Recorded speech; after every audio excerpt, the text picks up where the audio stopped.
Hey, I'm Austin Mahone, and you're listening to Main Pod Girl.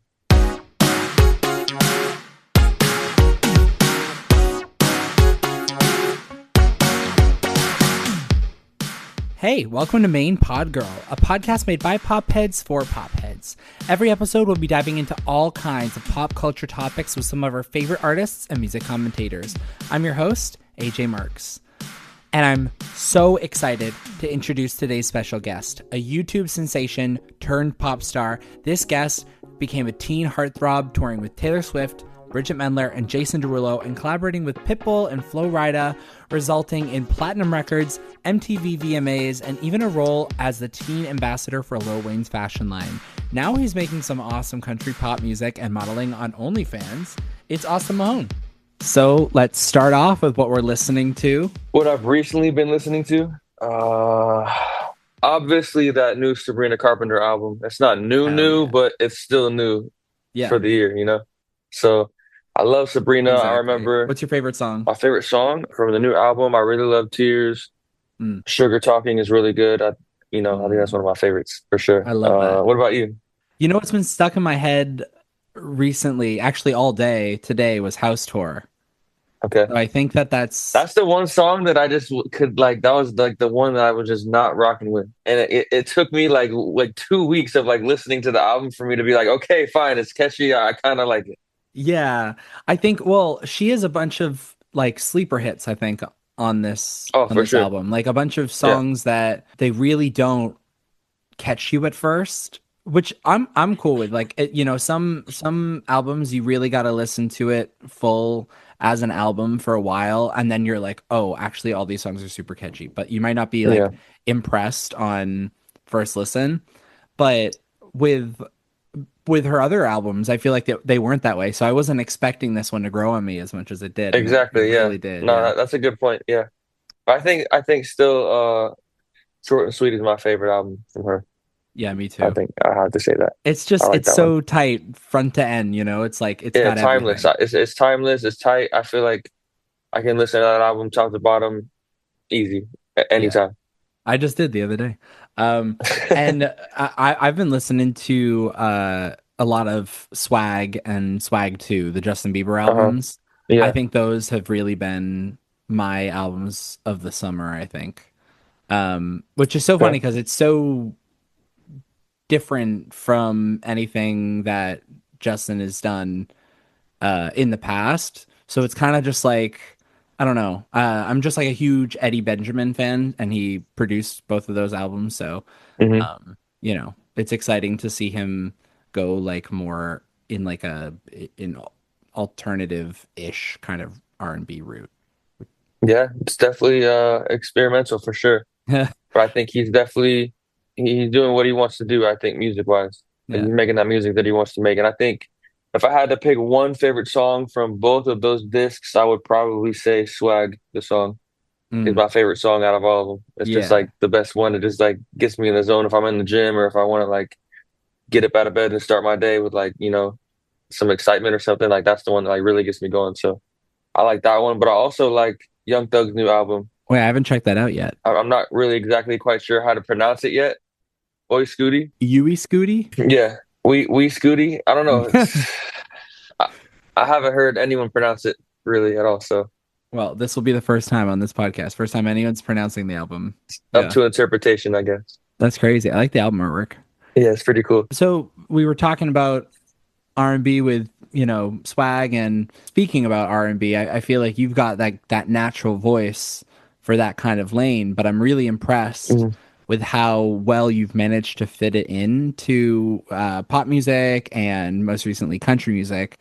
It's kind of like Rascal Flatts, like Gary LaVox, like how he does all these melismas over the steel guitar, and how he's like a very pop centric kind of voice, lends itself to R&B, but he makes it just really work with the country style, and that's what makes his music stand out. I kind of see the same thing for your music, where it's like your voice is unique within country, and that's kind of been my favorite thing about your recent music. Thank you. I appreciate that. I mean, I love that you mentioned Rascal Flatts because that's a band that I grew up listening to and loving, like ever since, I came from San Antonio, Texas. So I grew up listening to George Strait, uh, Rascal Flatts, Keith Urban, Mm.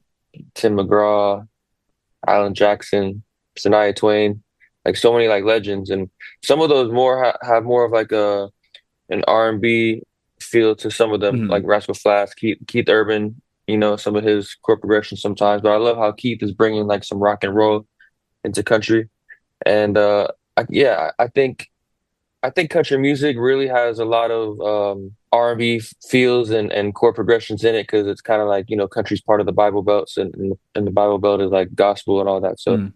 like some of those chord progressions kind of bleed into country naturally. So I think R&B, rock and roll, country, and hip hop now can all go hand in hand, and that's kind of like where I'm experimenting with. Yeah, Not one of the genres outshining the other really, but always keeping the base of it country.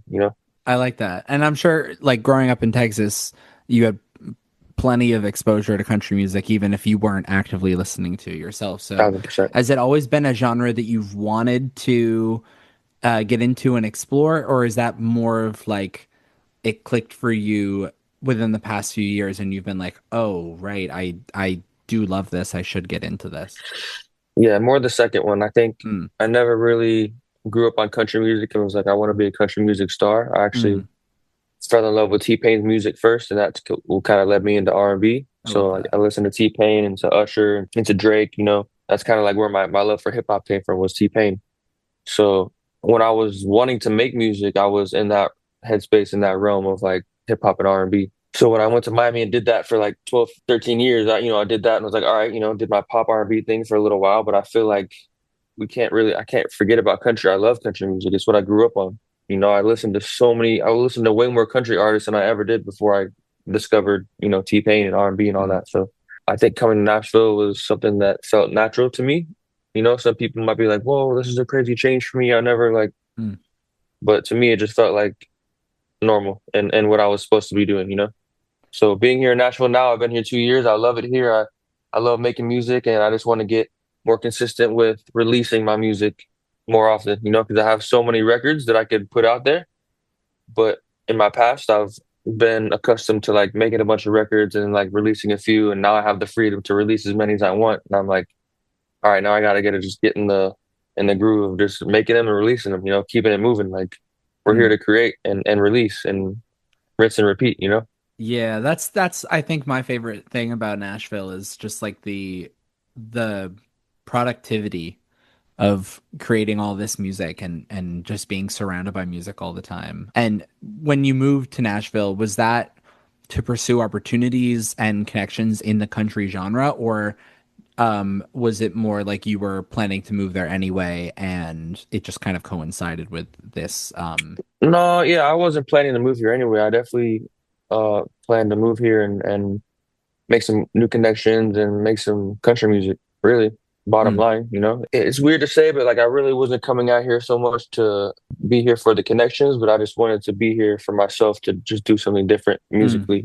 Whether I was connecting with all these people or not, I was like, I know how to write and produce. I've been doing it the last 12 years. Like I know I'm gonna just naturally by default meet people and sessions are gonna come about and like all that. Yeah. But I wasn't like, I need to get there and set up all these things. And like, if that doesn't happen, then it's like, why did I come here? It's like, no, I know it's gonna, take a minute to like adapt and like become a part of the community and meet the, people that I'm working with now. So Mm.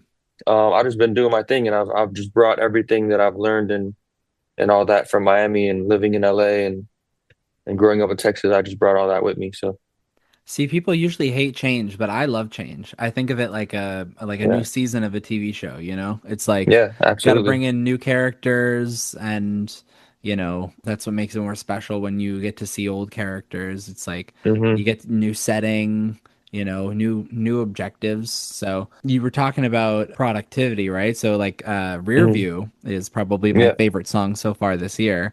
Thank you. Our Rear View sooner or later and both ways leading up to another bigger project, or are they more standalone singles until you kind of have a vibe? Uh, no, they're for now they're standalone singles, but Hmm. they're a part of a bigger project which is gonna come out.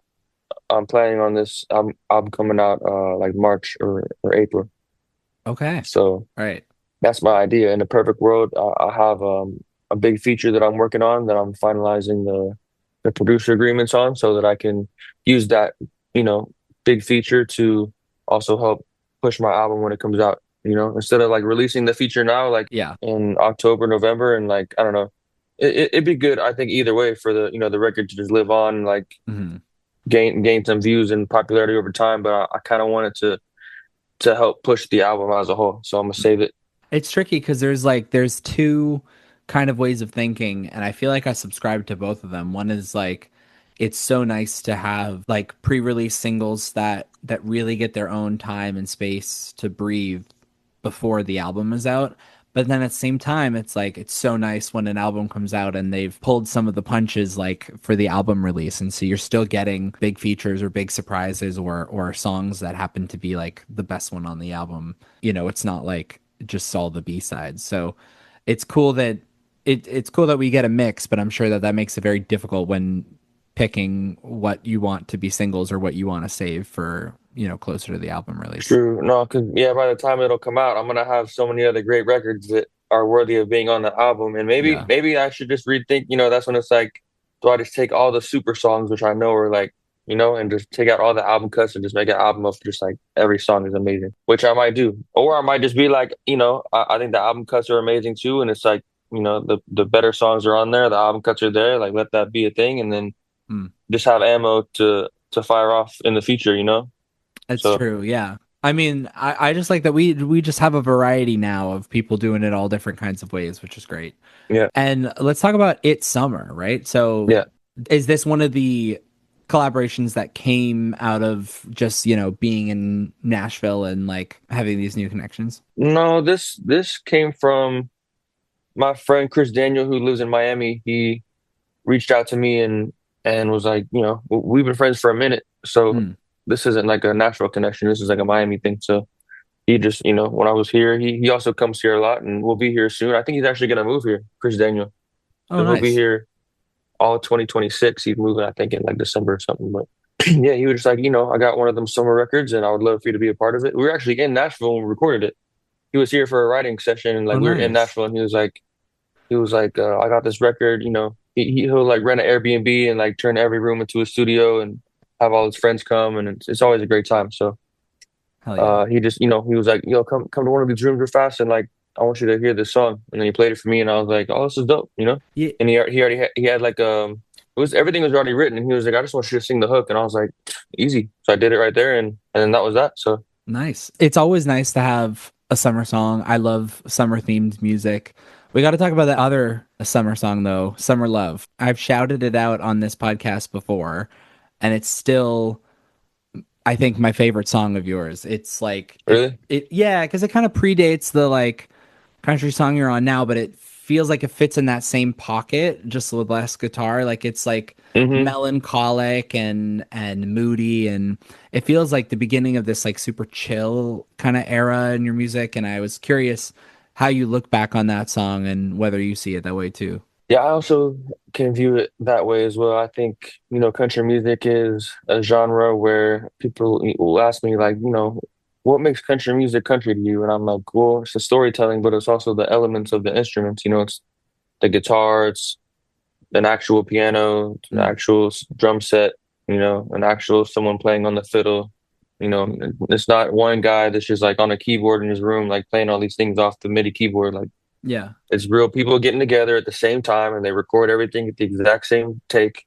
And then, you know, just like the old days. So that's like the Nashville way, but it's Mm. just how music's always been done. So doing it that way is always the most real. And Summer Love was actually made on this keyboard right over here.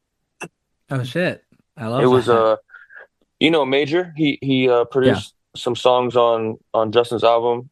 Mm. So him and Justin are close. I've known Major my whole career too. He was the one that made my first single or my second single, Say Something, when I first moved to Miami. I had a Right. song called Say Something, and we wrote it together in the studio. But he also had I had a song called You, Mm. which he wrote. So we've done a lot of good stuff together in the past, and he's super dope. I love Major, great guy. You know, delivers great advice, very insightful, very wise. And then one night we were just like, man, like I was like, I have this keyboard.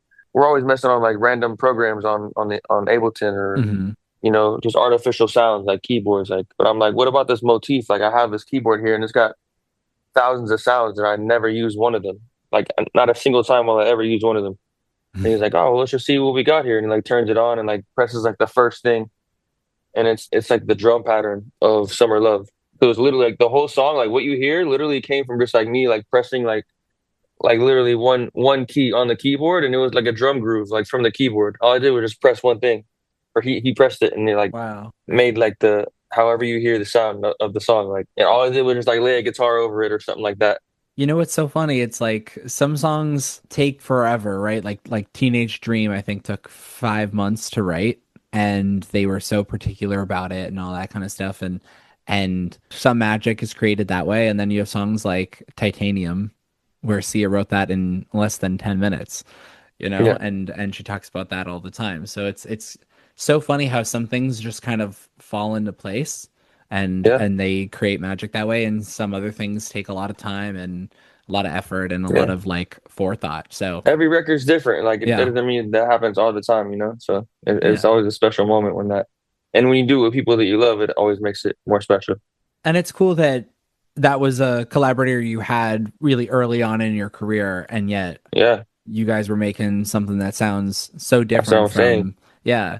Going back to the beginning of your career, you kind of had a crazy start, right? You were Mm. discovered on YouTube and thrust into the world of Flo Rida and Pitbull collabs. What was that like Mhm. for you at such a young age? It just felt like a dream come true. I felt like I was living in a dream off rip Mm. because I had started, my YouTube channel like 2 years prior to that, and everything just happened so fast. It was like, boom, I signed to T-Pain's management like off rip. He's one of my favorite artists. Like, I don't know, like that's just one of those weird universal things where it's like Yeah. I didn't go out seeking his specific management. They just happened to, come to me. I'm like 15 years old, signing to T-Pain's management. And I had just discovered T-Pain like 2 years before that. So everything is just like, oh shoot, like, Mm. with T-Pain's management, signing to Cash Money when I was 16, being around like Lil Wayne and Nicki and Drake and Tyga and all them at like a 16-year old, that's like when Young Money was like still together. Yeah, back in the That days. was like before everything even already happened. So I was just like right there, That's seeing crazy. everything. Like I was in the studio after Young Thug made Lifestyle. Wow. I was Birdman invited me to the studio and was like, "Hey, young boy, come here and listen to this and tell me what you think about it." And he played Lifestyle, and I was like unreleased, and I was just like, I think back to that now, and I'm like, what the like, bro, what the heck?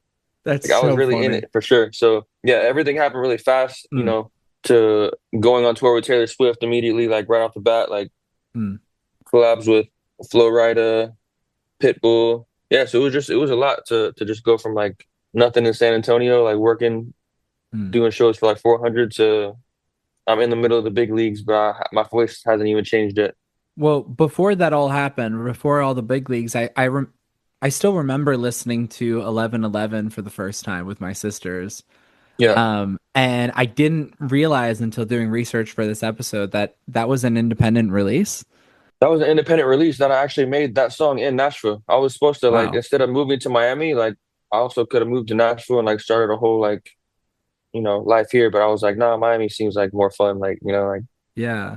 the beach, like I don't know, the girls, like everything was like Yeah. A little bit more in the vein of, of like the hip hop, yeah, pop R&B space. Like Nashville was like country was not where it's at today. Like country's totally. considered like the number one genre right now. Everyone loves it.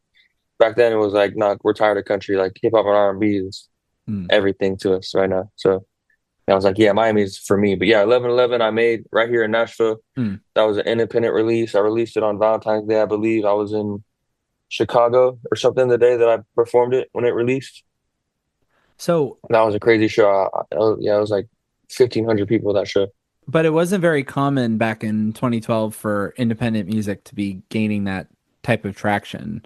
And it's kind of fucking awesome that you weren't waiting around for a label. But For sure. was that scary or vulnerable at all to be putting out music at that level before even getting signed? And Not really, because it just went in the consistency of me releasing like YouTube covers and mm. just like I was always releasing things like a new cover this week or this and that. So like coming out with a song, I was just like, here's just another release. Yeah. So, Since your first LP is called This Is Not the Album and your mm, second is 8 songs, I was just curious when I was looking through your discography, is A Lone Star Story your debut album, or where do you think that falls in your discography? How do you see it? I've always joked about my debut album and this and that, and what an EP means and what an album means back in the day. Hmm. I think looking back, I think always my debut album was The Secret, even though it was technically an EP because it was like 8 songs. Yeah. And back then it was like I think you had to like specifically call it something, one or the other. Is it contractual So stuff? Yeah. yeah, contractual stuff. And so I was always like, man, I want to put out like a full album, like something that breaks 10 songs, like where it's like Hmm. 15 songs or something cool. Like, but we put out that first project, it was 8 songs, and I would consider that my first debut album. And then This Is Not the Album was just me being like, I don't know if I was off the label at that time or if I was about to be off Cash Money at that time, but I was like, man, all this heartache and all this struggle, like in the last 3 years to put out one 8 song EP and then like Hmm. and not really put out too much more music after that. Just kind of been on the road doing my thing, traveling, doing shows, which is cool also. But I wanted to put out more music. And then This Is Not the Album was definitely like my first independent album, going from independent song 1111 to like this is my first independent album where I literally like was in Logic or Ableton producing everything like Hmm. straight up like on a MIDI keyboard, like laying guitars down, writing it and recording myself like completely independent. That's what This Is Not the Album was. And that was my first chance to be like, I'm gonna put like 20 songs on this thing, you Yeah, know? because you can. And it might not have been the easiest digestible, project, but I was like, it feels good to just like not be like I can only do like 5 songs and it's like here's your album. It's like, no, there's way more songs than that. Yeah, and there's a benefit to, like you were saying earlier, to having a really short, concise album where it's like bulletproof, Like everything's short and sweet. super solid. Exactly. And then there's also a benefit to having a longer album like Swag, where it's like, I mean, with the two of them together, it's like 45 songs, but Yeah. everyone can kind of just pick and choose their I'm favorites. gonna be honest, the 2 discs from Swag, I was like, it was a little much for me. I love Justin. I've been a fan for a minute, but like that's where it's like I think about it on my spot where I'm like, all right, I grew up, you know, inspired by Justin. I love his music. That's what I got started on. But like even as a fan of Justin, like this 50 song project is like a little bit overwhelming. Like so, I definitely want to like keep that in mind when I'm putting out my projects or Hmm. somewhere being in the teens is good. You know, In the teens. That I makes think sense. like 20, I think, this is not the album. I can't remember how many songs is on there, but it might have been like 22 or something. Like Hmm. once it's past 25, I feel like it's like, bro, it's like just start another album or something. Like Yeah. 25 songs is crazy. Like that's a lot of songs, bro. Like I think This Is Not the Album only had 16 songs on it. Or maybe maybe I'm it did. Maybe, mistaken. it just felt that was like my first longest project. So I was like, Yeah. it just felt like a lot. I mean, for the time, I'm sure it felt like a lot more just because Yeah, the 16 was long for an album back then. Now yeah. it's like people are making like again 40-song albums and you're just like, okay, Yeah, it's where does insane. this I stop? think honestly, I think staying in the teens is like the Yeah. best overall for anyone. Yeah. Like there was that Taylor Swift album that was 31 songs and everyone was a little bit like, okay. Yeah, because um they start to sound kind of similar. yeah.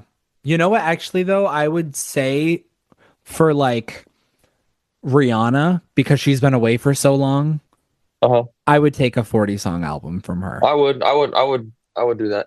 If it means I would do that. yeah, I would totally. I'm like, it does not have to be concise. It can span a lot of different genres. Just give I us feel that. everything you've been up to, everything from the hard drive in the past 10 years. Rihanna, if you're hearing this, just please drop 40 songs. Yes, please. Well, I heard she sent you Fenty boxers to wear for Yeah, your yeah, she did. OnlyFans. She did. Yeah. Yep. So Yep. walk me through That that that was because it's kind of an interesting platform to have as a pop star, right? It's kind of like a multi-purpose place for your fans, kind of like a Patreon almost. yeah.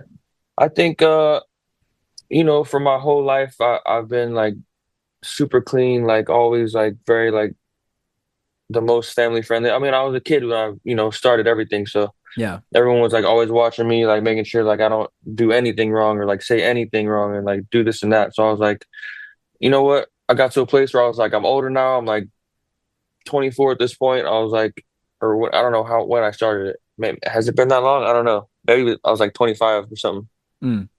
26. But so I was like, yeah, like, it's important to have multiple streams of income. That's a great one.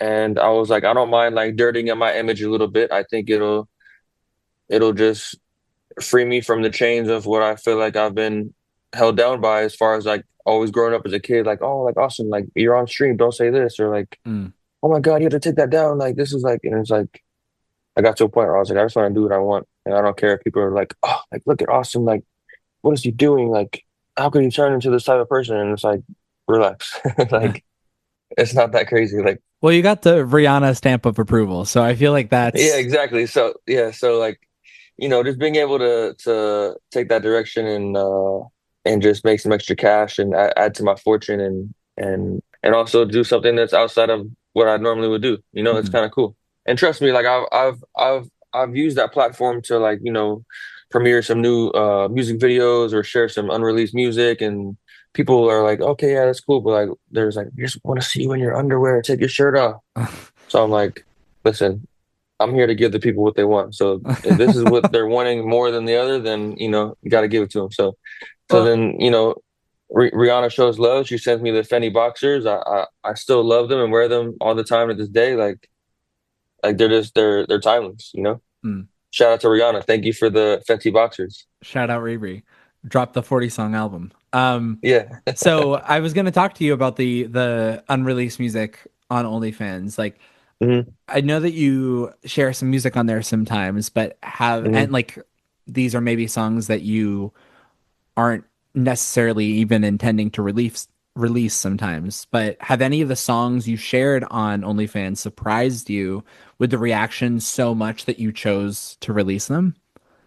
Yes, actually, I did another independent project after I was unsigned from Atlantic. Mm. Because when I was in Atlantic, I put out Dancing with Nobody, Anxious, Bop, and by the Why way. Don't We? Bop, bop, bop. I put those out and then but I go all of this goes to me saying like, like I made so much music over those times when I was signed to the labels, but they would Mm. only let me release like I think in total, like underneath labels, the amount of songs I've released is probably like 11 Wow. over like a decade. That's actually crazy. Yeah, thinking about it, like me just saying it out loud, I never said 11 that out loud songs. before, but like saying that out loud is like is very true and kind of crazy to be honest with you. So And then everything off of else that you've labels, heard it's from me been has been like independent, 40. Yeah. Huh. That's So crazy. yeah, maybe it's 15 because I can't. There's like Dirty Work. I think I released that underneath Universal, Right. so it's no more than 15, but it's probably like 11 or 12 or 13 or something. But Huh. everything else has been independent. This is not the album for me and you that has Double Up and Better with You on there, Mm. and my song with Two Chains to the one from the project that I put on OnlyFans that they're like, this is dope, like release it, and then release some shirtless pictures. So I was like, all right, they messed with it, but Speaking of side hustles, real quick, I saw that you made your acting debut recently in the film Kill Streak. Was yeah. this a one-off project for you? Or are you thinking of moving into more acting roles? I think right now this has been a one-off project. I would love to keep tapping into, me being able to tap into my emotions and be a great actor. That Mm. would be cool. Um, but with that, I feel like to be an actor, you gotta like really just focus on acting. To be a musician, you gotta focus on that. So it's like Yeah. for me to like do both, it's kind of crazy. I know there's some people that can make it happen, but I feel like they've already made it as one. Mm. Usually, like I feel like it's more common for maybe musicians to become actors than actors to become musicians. Yeah. So Definitely. I think if I'm really focusing on anything, it's like I'm putting all my energy and focus into making music because it's two different agents. You got to get an agent for music and you got to get an agent for acting and like you got to go to auditions and this and that. So I guess I could just keep sending auditions out through like just shooting a video Mm. and just shooting my shot for parts. But I also know that like they're looking for like real actors, and I feel like I didn't grow up that way, so Fair you know. enough. But I was lucky with this role. They're like, listen, we know we want you exactly for this part. Like, there's no audition needed. Like, you have the part. We just need you to come play it. And I was like, easy, done. You were like Like, kind of playing yourself too, or you were playing someone named Austin, right? I don't know if it was like actually Austin Mahone, but it was. I think they just kept my name Austin because it just fit. Or Yeah. something, I don't know, Oh, okay, cool. but whatever, it's cool. All right, so now I have a game to round us out on. This game is called Song Interrogation, and I Okay, promise it's not nearly as scary as it sounds. So going off the songs in your discography, I'm going to use the titles as jumping off points for some silly rapid fire questions. Are you ready? okay, I'm ready. You have a song called Coming Home. How often do you visit your hometown? Granted, I did write that question before we talked about you just visiting your hometown. I would say definitely not often enough. I would to put a number on it. I would probably say like 6 or 7 times a year. That's not too bad. That's not too That's bad. not too bad. That's not too bad. I try to make it like a little bit more than just like the main holidays, you know. But Yeah. yeah, but I definitely got to keep tapping in there because I got lots of fam in San Antonio and Houston. So I think just the more I can go now, the better. Yeah, my quota for the UK is twice a year because when I was living there, I had a quota of like visiting the US at least twice a year, once for the summer and once for Christmas. And now I feel like, Mhm. you know, I'm like I got to do that at least twice a year going the other way around. So, Still, it's not enough though because the year flies by and then you're like, I damn, I haven't agree. seen the people I love the most in like just one time. Yeah, exactly. So the next one is you have a song called Dirty Martini. Is Dirty Martini your drink of choice? If not, what is? It actually is not my drink of choice. I would say a dirty martini is like the furthest thing from my drink of choice. You definitely don't seem like a dirty martini kind of guy. I am not a No, dirty no. martini kind of I guy either. yeah, I don't like no drinks that taste salty or like smoky or anything like that. Like Right. I like sweet things. Like it needs to have a sugar rim. I just had a lemon drop last night. Like it's got to be sweet. Nice. I like tropical flavors, so anything that's got like olives or tastes like olives or anything, or like I'm off that. I'm the same way. I'm the same way. I can't deal with an old fashioned or But really, anything I do similar. like old fashions. I can't lie, like those grew on me for sure. Once I moved to Nashville and I Mm, started hitting the bars around here, it was just like old fashioned. they're And I'm just like, crazy. I didn't know they're growing that. on me. I like them. Huh. You have a song called Withdrawal. What's a Yeah. non-drug you'd probably get withdrawal from if you couldn't have it for a week? Probably my cat Moon. Oh, I love that. So you have a song called Brand New. What's the newest thing you own? Probably my new iPhone 17 Pro. Right. Streaming from it right now. And so last one, you have a song called Cruise. What was the last cruise you went on? Like 2019. It was with Pitbull. We did a performance on. He had like a deal with Carnival Cruise. Whoa, that's sick. So it was him and I, and we went and we did, he did 2 shows, I did 2 shows, and it was fire. We just had the stage set up on the boat. That's awesome. People were already there, like getting lit, so Uh, it was a vibe. that's unlocked something on my bucket list now. And now I want to perform on a boat because I don't think I've ever done that. You definitely got to do that too. It's a blast. Performed in all these countries, but never on the sea. So, Do it. okay. Yeah, that's going to be on my bucket list. Well, thank you so much, Austin, for joining me. This was sick. Of course. Thank you, AJ. And it was nice to meet Moon. Yeah. Nice to meet Olivia too. Thank you so much, Austin, for joining me, and thank you to Noah for the theme music. Thank you to Chris for editing this episode. Make sure to rate and review us on whatever podcast platform you're listening to us on right now. Bye, y'all.